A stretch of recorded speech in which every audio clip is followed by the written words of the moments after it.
G'day guys, Define from Define Mods. Recently just got our P1S in and been pumping through a bit of filament through it, and I thought I'd just share some thoughts on it. It's been a good printer so far. The whole day it's been here. It's been printing really well actually. Nothing, nothing that you gotta get your head around. If you've had a X1 or a P1, it's just another bamboo machine. Doesn't do anything better. It doesn't print faster or anything. It's just basically a P1P with a plastic outer casing, glass top, glass door, cooling, light chamber. Different bed. They've given you a gold bed. It's still a PEI sheet. Same thing really as the black, but looks sexy in gold. What I did notice straight away though was they're running bearings on the top, which is a nice touch, as opposed to the bushings that are covered up on those. Nothing wrong with them per se. Don't have a problem. Well, I suppose we'll know soon enough if they need to be replaced. I'd imagine I could just pop them out and press some of these bearings in. Eventually I'll find out exactly what they are. Other than that, still got the carbon rods, same tool head. Just a great little printer. So we're running it with an AMS. 3 of these run with AMSs. That one, the end one, doesn't have AMS, but it could easily at some point we could throw one. Just haven't had a need to do that yet. How do I feel about it compared with the other ones? Price range, I think if you're buying one, you're buying this unit brand new, and it's going to be your first printer and you think you're going to want to do a bit of ABS, then definitely this is the king of printers right now.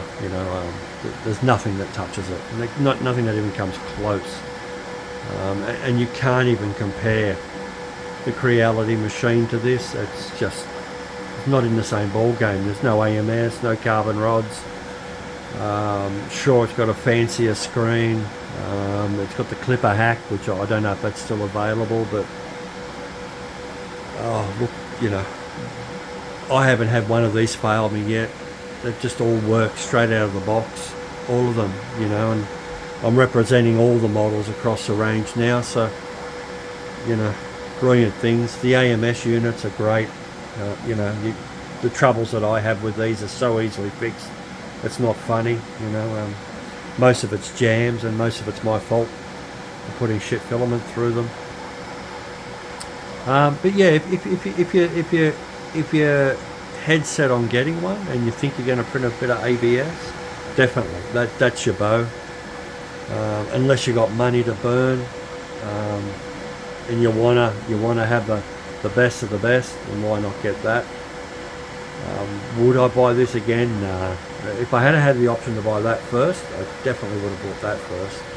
No doubt about it. Saved $1,000 AU.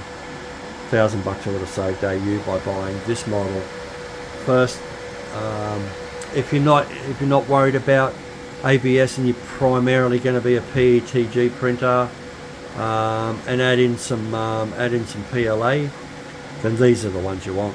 There's no doubt. You can download some cool stuff nowadays and print sides and get perspex and do it that way.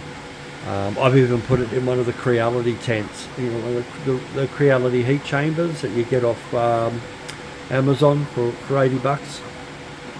These will fit in those easy. And that's a good little setup if you want to do that. Quietens them down a lot too, a heck of a lot.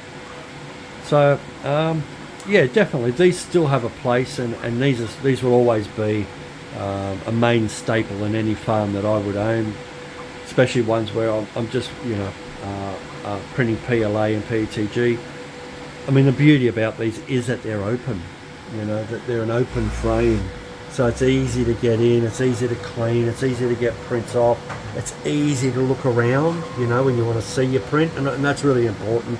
A lot of these bigger prints, when you're doing them, that have got multiple and lots of little parts on, you want to be able to see them from the sides, what's going on.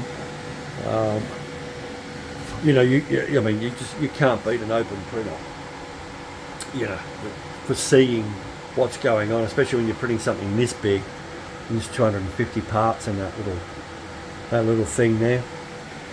But these are definitely my personal favourite. You know, the P1Ps. You know, best value in town, best little printer in town. As for the screens, look, you know, it's neither here nor there. I've used Vorons, I've used Prusa's, so I'm used to shit screens, that's for sure. Yeah, it can be a bit clunky and a bit clicky, but most of our stuff is controlled through the app anyway. We just pick the app and then away we go with whatever we want to do on it. This controls all 4 machines. Easy, just do it then, and when we're not here, we use our phones, and then all the other stuff's just uploaded. So we rarely use these little screens. Maybe to set speed is about all we use them for. Other than that, they mostly just get left alone. They switch off after a while. You know, you can't beat this touchscreen. That's a king of touchscreens, this screen. It's absolutely gorgeous. You know, it's yeah. I don't see why you couldn't just make a little holder somewhere on here and sit a spare phone up there and use that as your screen if you wanted to. But like I say, I don't have a problem with it. Most of it's controlled through the app, and when we're slicing and sending, we run all our AMSs along here just to make them easy to get at. At some point, I'm thinking if we add in more machines, a couple more machines, I think down there on the shelf would be the go. You can get the extension leads for these. You can get a little extension cable for the power and data, which is longer, and then you just add in some longer PTFE tube, and then you can just run your AMS units wherever you want. So I'm thinking just down there on that shelf along there would be pretty good for those units. But that's in time when we add in extra machines and we don't have the space. So, you know, I think the way we're pumping out plastic at the moment, I'm not sure that we're going to need any more. This one serves our purpose for anything up to 470. There's a CR10 around the joint that we can use if we want, but most of it's being covered by these 4 machines. I think that's plenty enough for our needs for now anyway, but you know, as you can see, if we want to expand, we can. But yeah, look, X1 carbon, top of the heap. You know, if you got money to burn, definitely. You know, that's the one for you. If you need to print ABS and some exotics that need enclosures, definitely go that one. For $100, I think $150 more is the premium over these. Cheap premium, really, when you look at what you're getting. And I actually prefer this. I actually prefer the plastic sides. I think it deadens the noise a little bit more. It's not as tinny as I find coming out of the aluminium sides. I think the noise that comes through that, whereas this sort of deadens the noise a bit more. And I love the look of the dark. The dark printers are gorgeous. Look. It's a really nice looking printer. And then if you're on a super budget and you just need something that's to print the PLA parts, well, these are the ones. There's no doubt. These are definitely the ones. I think I've pretty much covered it all for now, guys.